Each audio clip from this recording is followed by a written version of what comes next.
Bismillahirrahmanirrahim.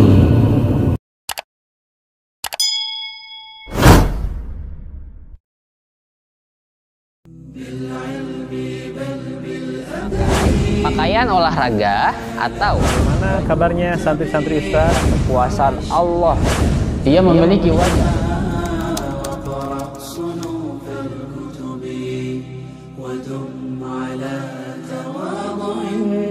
Bismillah.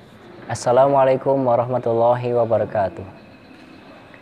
Innal hamdalillah nahmaduhu wa nasta'inu wa nastaghfiruh wa na'udzu billahi min syururi anfusina wa min sayyiati a'malina may yahdihillahu fala mudhillalah wa may yudlil fala hadiyalah. Asyhadu an la ilaha illallah wahdahu la syarikalah wa asyhadu anna Muhammadan abduhu wa rasuluh alladzi la nabiyya wa rasula ba'da. Amma ba'd. Wahai santri Kutabul Qura, kaifa halukum? Alhamdulillah. Para santri Kutabul Qura yang dirahmati oleh Allah, hari ini kita akan lanjutkan pelajaran iman kita tentang kehebatan ciptaan Allah SWT. Mari kita siap untuk belajar. Apakah antum sudah siap untuk belajar? Sudah siap? Baik, ista'iddu.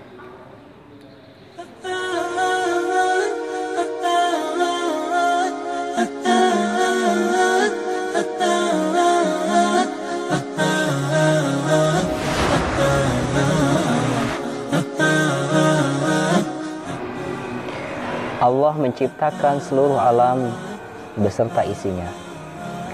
Apa yang ada di muka bumi adalah ciptaan Allah. Allah hebat sekali dalam menciptakan sesuatu. Selalu sempurna. Coba kita sebutkan beberapa ciptaan Allah. Ada lebah, lalat, sapi, kuda, unta, pohon, rumput, dan lain-lain. Mari kita amati sedikit hewan yang telah Allah ciptakan. Nah, coba sekarang kita perhatikan bagaimana keistimewaan lebah. Hewan lebah ini dijadikan perumpamaan oleh Rasulullah SAW. Rasulullah SAW bersabda, perumpamaan orang beriman itu bagaikan lebah.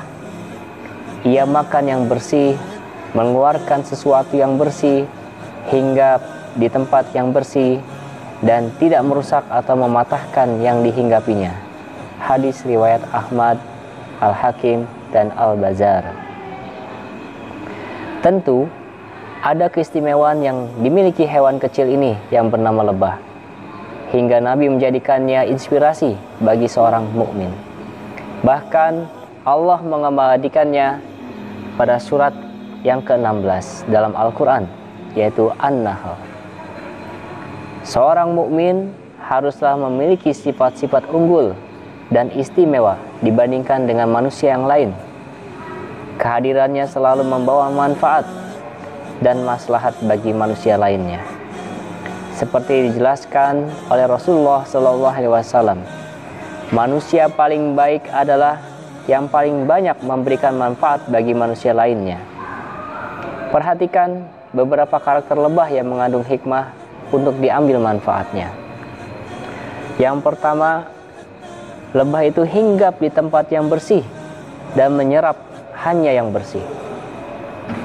Lebah hanya mendatangi bunga-bunga atau buah-buahan atau tempat-tempat yang bersih lainnya yang mengandung bahan madu. Begitulah pula seorang mukmin haruslah mencari dan makanlah yang halal lagi baik dari apa yang terdapat di muka bumi, dan janganlah kamu mengikuti langkah-langkah syaitan. Karena itu, mendapatkan amanah, dia akan menjaga dengan sebaik-baiknya. Ia akan selalu menepati janji, berkata jujur dan tidak sombong, bahkan tidak berbohong. Yang kedua, lebah itu mengeluarkan yang bersih. Dari lebah yang dikeluarkan adalah madu, menyehatkan bagi manusia. Dia produktif dengan kebaikan dibandingkan binatang yang lain. yang hanya melahirkan sesuatu yang menjijikkan. Seorang mukmin seyogyanya lah produktif dengan kebajikan. Segala yang keluar dari dirinya adalah kebaikan. Hatinya jauh dari prasangka buruk, iri, dengki. Lidahnya tidak mengeluarkan kata-kata kecuali yang baik. Perilakunya bukan menyakiti orang lain, melainkan justru menyenangkan orang lain. Hartanya bermanfaat bagi banyak manusia. Ia suka bersedekah. Kemudian yang ketiga, lebah tidak pernah merusak. Lebah biar bagaimanapun ia hinggap di dahan itu tidak akan rusak dan tidak akan patah. Artinya tidak merusak lingkungan hidupnya, padahal dia tidak punya akal. Manusia yang katanya punya akal justru marah merusak lingkungannya. Seorang muslim seharusnya menjaga lingkungan hidupnya, seperti membuang sampah pada tempatnya, tidak mencabuti daun atau bunga yang bukan miliknya di jalan, tidak merusak tanaman, dan lain sebagainya. Kemudian yang keempat, lebah itu bekerja keras. Lebah adalah makhluk Allah yang suka bekerja keras. Ketika muncul pertama kali dari biliknya atau saat menetas, lebah pekerja membersihkan bilik sarangnya untuk telur baru. Dan setelah berumur 3 hari atau lebih, ia memberi makan larva dengan membawakan serbuk dari madu. Dan begitulah hari-harinya penuh dengan beramal. Seorang mukmin lebih dituntut bekerja keras dan semangat pantang mundur. Jika telah selesai dari suatu urusan, kerjakanlah dengan sungguh-sungguh urusan yang lain. Kemudian yang kelima, bekerja sama dan tunduk pada pimpinan. Itu adalah salah satu sikap lebah. Lebah selalu hidup dalam koloni yang besar, tidak pernah menyendiri. Mereka pun bekerja secara bersama-sama dan saling mempunyai tugas masing-masing.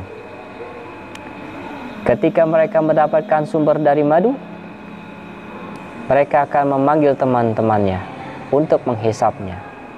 Demikian pula ketika ada bahaya, seekor lebah akan mengeluarkan suatu zat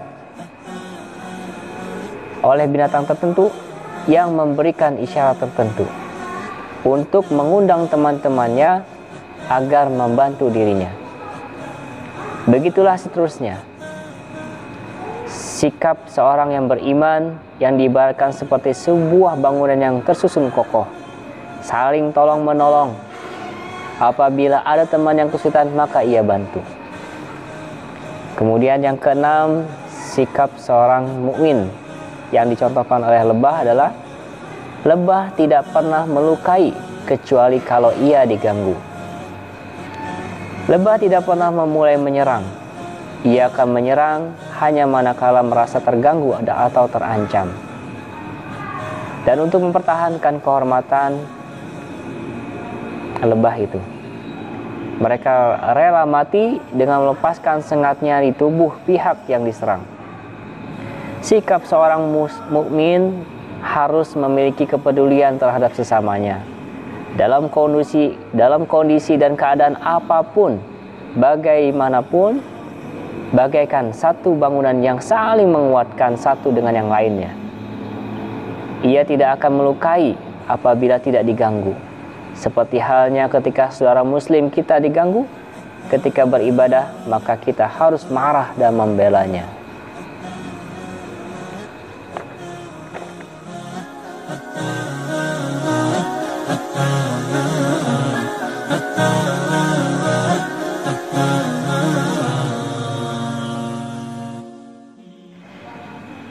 Duhai, betapa menakjubkan ciptaan Allah. Tapi bagaimana bisa Allah dimaksiati? Bagaimana bisa ada yang tidak percaya adanya Allah. Padahal pada segala sesuatu memiliki bukti yang menunjukkan bahwa Dia adalah Esa.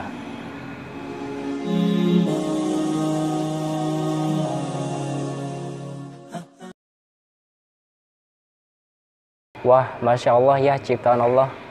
Kita baru saja membahas satu hewan ciptaan Allah. Sedangkan banyak sekali ciptaan Allah yang lainnya. Sekarang kita makin yakin bahwa segala sesuatu yang Allah ciptakan tidak ada yang sia-sia. Seluruhnya memiliki keistimewaan yang luar biasa. Nah, bagaimana santri Kutabul Qura? Sudah paham? Alhamdulillah. Demikianlah pelajaran kita hari ini. Semoga bermanfaat bagi kita semua. Akhirnya kita sempurnakan dengan doa kafaratul majlis. Subhanakallahumma wa bihamdika asyhadu an la ilaha illa anta astaghfiruka wa atubu ilaik. Wassalamualaikum warahmatullahi wabarakatuh.